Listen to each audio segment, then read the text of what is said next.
Yes, absolutely, it is worth it to buy the premium pass. However, I do have some criticisms for it as well that we are going to get into. But in case you just want it all, like, yes, you're going to spend about 10 bucks and you're going to get more than 10 bucks of value out of it according to the game's prices. But let's jump into it. What are you actually getting when you get this battle pass, and is it worth it to buy?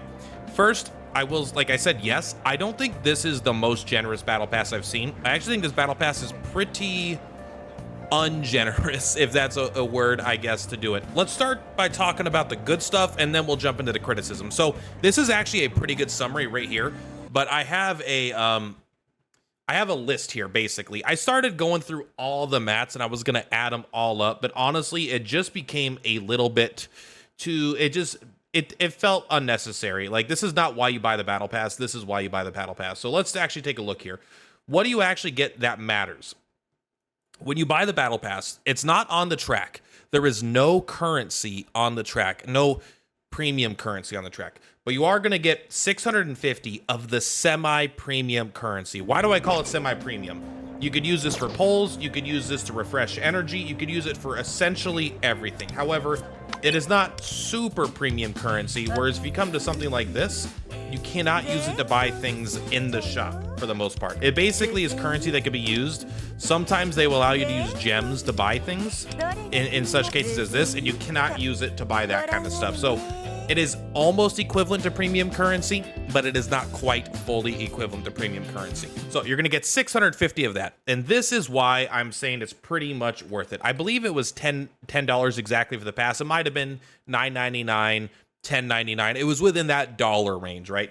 So if you look at you getting 650 crystals, if you're getting 650 crystals, assuming you don't have the ×2 bonus for the first purchase, you are going to get roughly $10 of crystals for buying it, right? So essentially you're getting a one-to-one value back on your crystals, and everything else you get is kind of gravy on top. However, being said, there's not that much good gravy. There's a lot of stuff, you know, there's a lot of like water. They're bringing you a lot of water with your meal, but you're not getting a lot of meat on the bones. What are all these metaphors talking about? So you are going to get 3 tickets. You're going to get 3 polls. These are the premium polls. So caveat, I'm not including the things on the free pass. Everyone gets those. That's not part of what you're buying, right? Everyone's going to get that regardless. So I'm only including things on the paid track. So you're only going to get 3 platinum polls. This is very little. This is less than a third of a multi. It's 30% of a multi. Pretty bad. You are going to get half of a multi on the weapon banner polls. Again, you're kind of getting this as gravy, like on top, because you're kind of getting what you want for this anyway. But this is what I'm saying is this is not going to be the best way to get more characters for your account. Primarily what this is good for is if you start looking at this kind of stuff here, right? The progression currency is kind of crazy a lot. There's a lot of it. The progression currency is great. But as far as like actually getting characters, getting weapons, it is not that good.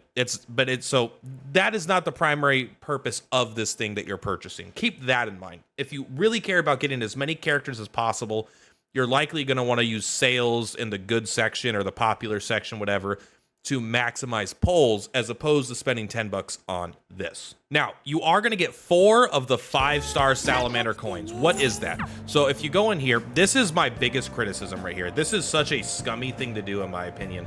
And don't get me wrong, I like this game. These. So obtainable from the Phantom Pass star, can be exchanged for 5-star weapons. Every battle pass I've ever used, every month or whatever they release it, you know, every battle pass you get it to the max level or like level 20 or 30, whatever. There's a point where you get to choose a premium weapon, or maybe it's not a perfect weapon, but it's like a semi-premium weapon or a light cone or whatever the hell you want to call it, right? This one gives you 4. There's one on the free battle pass, which is kind of nice, but this gives you 4 and you need 10, which means when you buy this battle pass, you are super incentivized to buy the next one as well, because every other battle pass, you will get enough salamander coins to actually exchange them for 1 5-star weapon. So instead of getting a 5-star weapon every battle pass, you're getting a 5-star weapon every other battle pass. I dislike that. However, every 10 battle passes, you will get 1 5-star weapon free to play if you never buy a battle pass. That is a little too... I wish they just doubled it. I wish you got 8 here for buying it, and then you got 2 on the free battle pass. That way, every 5 battle passes, you would get a free 5-star weapon, and every battle pass as a payer, you would get 1. So you're not getting that, but it is kind of semi-nice. Every 10th battle pass, every player will have at least 1 5-star weapon. If that means it takes 10 months, I don't know, man. It's just like, it's not generous enough, in my opinion. This is something that I actually don't like. I don't like that you only get 1 every month. And the other thing that I thought was actually important is you get 6 bonus coffees, and also you get the everlasting incense. These, you get 3 of these. These do seem pretty important. A lot of these other things they highlight, I don't particularly value that much. Like, it is nice to get a couple 4-star weapons, but that's not like premium currency, right? And getting things like this, like the little dicks, like this is cool, but these are not crazy. They're important, but you can always grind them, right? Free to play. They're not exclusive. And even this isn't exclusive. So it's really these, right? You need 10 of these to get that. But the last thing, yeah, is the coffee. The coffee, getting 6 of these is a lot. I mean, that's 300 stamina. It's pretty spread out, so it's not gonna feel like an insane amount of stamina, but 300 stamina is 300 stamina, man. That's a lot of character experience, a lot of progression. But really, another thing to highlight here is if you're looking at this, you get a lot of leveling up weapons, leveling up characters, the currency to do it, the currency to level up persona, the currency to level up persona, the currency to level up characters and level up weapons, level up characters, level up weapons. So you don't get the progression gear, but you can just like, anytime you get a new level cap unlock, you're probably gonna be able to just max out a couple characters right away because you have such an influx of these. Then you're gonna get the ability to get the revelation cards also like maxed out much easier because you have a bunch of the experience, and you're gonna get a bunch of this as you get higher up, right? So this is all like, at the end of the day, yes, it is worth it. And in fact, it is arguable that the extra $10 is worth it here too. But again, this is even more barely. You're getting almost nothing for this. But you are getting the 600 semi-premium currency for 10 bucks, which is roughly, it's probably a little bit, you're probably getting less than $10 worth, but you're getting close. You're getting pretty close. And you're getting 5 more coffees, right? This is the big one. You get the cosmetics, but I put 0 value on these. Maybe they're very good. Maybe you really want them. I don't care.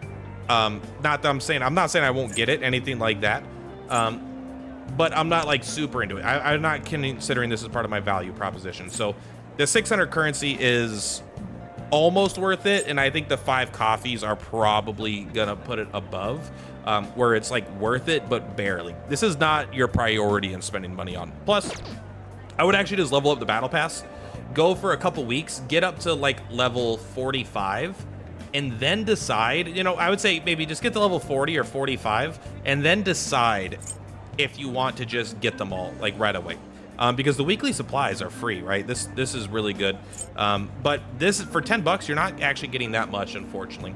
Again, I have a lot of criticisms about this game. Almost everything I think about this game is positive because of how fucking unbelievably fun it's been and how just crazy good this game has been. But it is one of the most greedy gachas that I've ever played in my life. I know there are gachas that get worse, but like this is very stingy. It's expensive and stingy, and it's because I think they know how good of a game it is underneath all the gacha shit. But yes, it is worth it. Barely, but it is worth it. Let me know if you bought the pass. I'm kind of interested in what you guys think about the value proposition. Anyway, that's all for today. Much love for Platypus for Platypus. I'll see you later. Watch the views go up. Content king, never down, always showing up, hitting milestones. The fame never lets up. Click that link.